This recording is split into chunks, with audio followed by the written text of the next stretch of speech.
Ustadz, kalau sebelum masuk ke masjid kami pakai hand sanitizer, apakah hukumnya Ustadz? Hand sanitizer. Oh, Ustadz punya juga ya? Ini dikasih orang gratis. Ini ada infak subuh di rumah.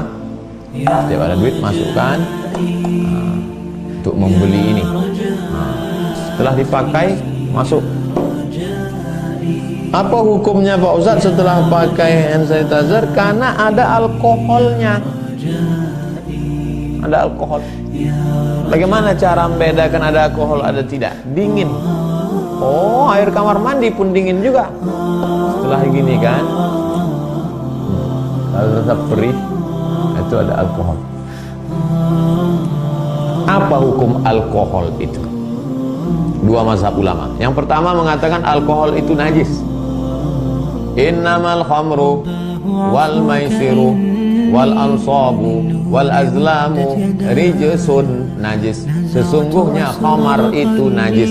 Khamar adalah anggur, cairan anggur disimpan di dalam botol. Setelah melalui proses fermentasi muncul satu zat namanya alkohol. Najis katanya. Kalau najis berarti haram, berarti najis, haram. Itulah dalil kelompok satu yang mengatakan haram. Tapi kata Syekh Atiyah Sokor Mufti Azhar, saya pakai pendapat ini, mengatakan alkohol tidak najis. Itu tadi ayatnya jelas-jelas najis. Maksudnya adalah perbuatan meminum khamar itu najis, bukan najis ini, bukan bendanya najis, tapi najis maknawi, perbuatannya. Sama seperti seorang mengatakan, kau main judi tadi ya? Ya, najis main judi. Bukan main judinya itu najis ini, bukan macam daging babi, daging anjing, tapi perbuatannya itu najis. Dia mengatakan kotor perbuatannya.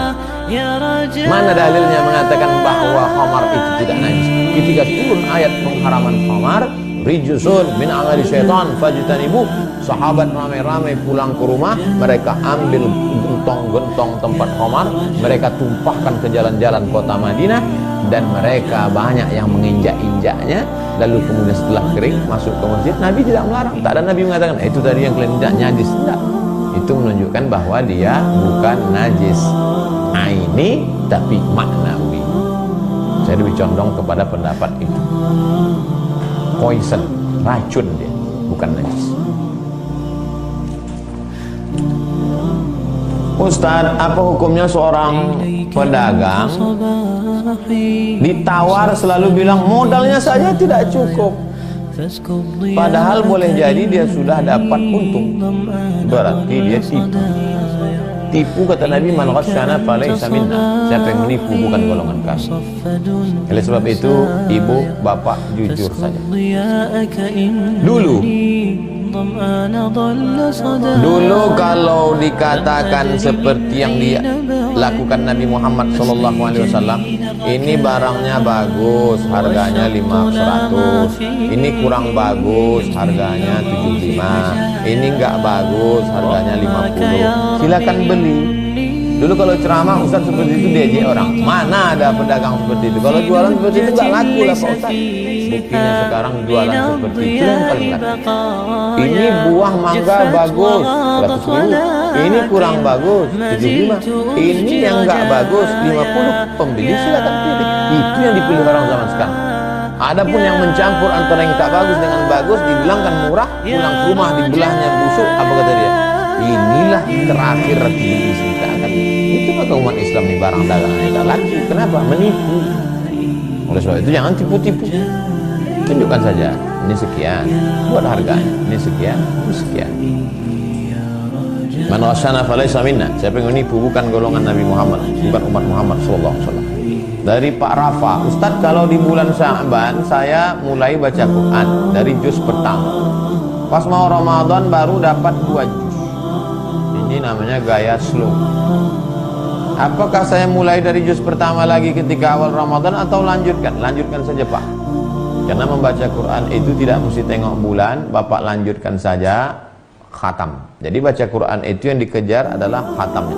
Imam Malik bin Anas kalau sudah masuk bulan suci Ramadan, ditutupnya kitab hadis, mereka fokus pada baca Quran. Baca Quran di bulan suci Ramadan mengejar khatam. Makanya ulama itu, karena Muhammad bin Idris Asy-Syafi'i yukhtimul Qur'ana fi Ramadan 60 khatamah. Imam Syafi'i 60 kali khatam. Jadi bulan suci Ramadan orang mengejar banyak-banyak khatam. Saya Pak Ustaz baca Quran itu harus saya baca tafsirnya, itu di luar Ramadan. Kalau di dalam Ramadan mengejar banyak khatam, tapi tetap jaga tajwidnya. Terakhir Ibu Dini, Ustaz saya tinggal di Lampung, ayah saya tinggal di Banten. Sahkah pernikahan saya ketika saya menggunakan wali hakim karena ayah kandung saya tidak mau mewalikan anaknya? Ibu nikahnya jangan nikah di catatan sipil, jangan nikah dengan wali yang tak jelas, nikahlah dengan wali kantor urusan agama. Pak Kua, ayah saya di Banten, dia tak mau mewalikan, jaraknya sudah lewat jarak qashar sholat. Berapa jarak qashar sholat? 89 km, 2 marhalah.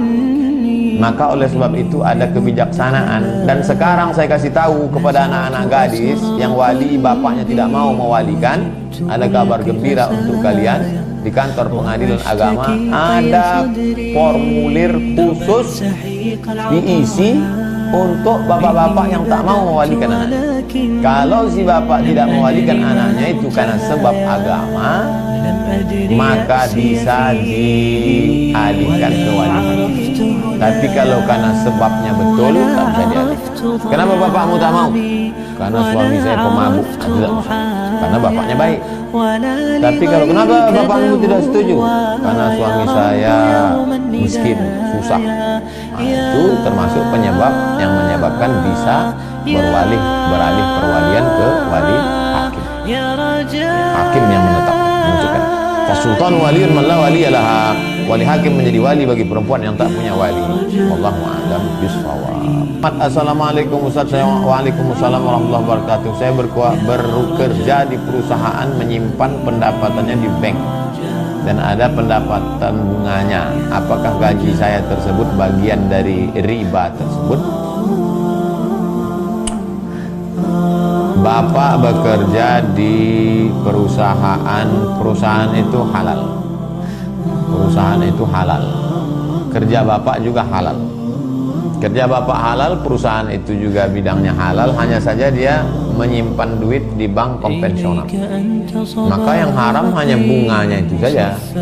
Bunganya itu mestinya, kalau orang menyimpan uang di bank konvensional, bunganya itu diserahkan ke masalih ammah, lembaga yang dinikmati orang banyak. Sahabat-sahabat yang mau bertobat dari bank konvensional, ini kebetulan banyak sahabat-sahabat jamaah kita yang sedang susah karena tidak bisa bekerja beberapa hari corona ini, maka serahkan kepada mereka, kumpulkan dalam bentuk sembako. Mulailah kita setiap masjid, setiap komunitas, setiap alumni, setiap apapun namanya, coba buat beras 10 kilo, minyak 1 kilo, gula 1 kilo, kopi, teh, makanan pokok, roti, bungkus, buat. Saya sendiri di masjid saya patok 1 paket 300.000, bagi-bagikan. Begitu cara kita menolong saudara-saudara kita, termasuklah uang dari bank konvensional. Apakah gaji saya ini haram Pak Ustaz? Tidak. Sama seperti saya membeli makanan di rumah makan. Assalamualaikum Ibu, tukang jual rumah makan nasi uduk, saya beli nasi sebungkus. Pas dia mau ngasih nasi bungkus, saya tanya dia, Ibu nabungnya di bank konvensional apa bank syariah Bu? Nggak ada urusan, karena saya membeli nasi dia. Begitu juga dengan Bapak bekerja, kerjaannya halal. Adapun dia menyimpang duit di mana, itu urusan dia.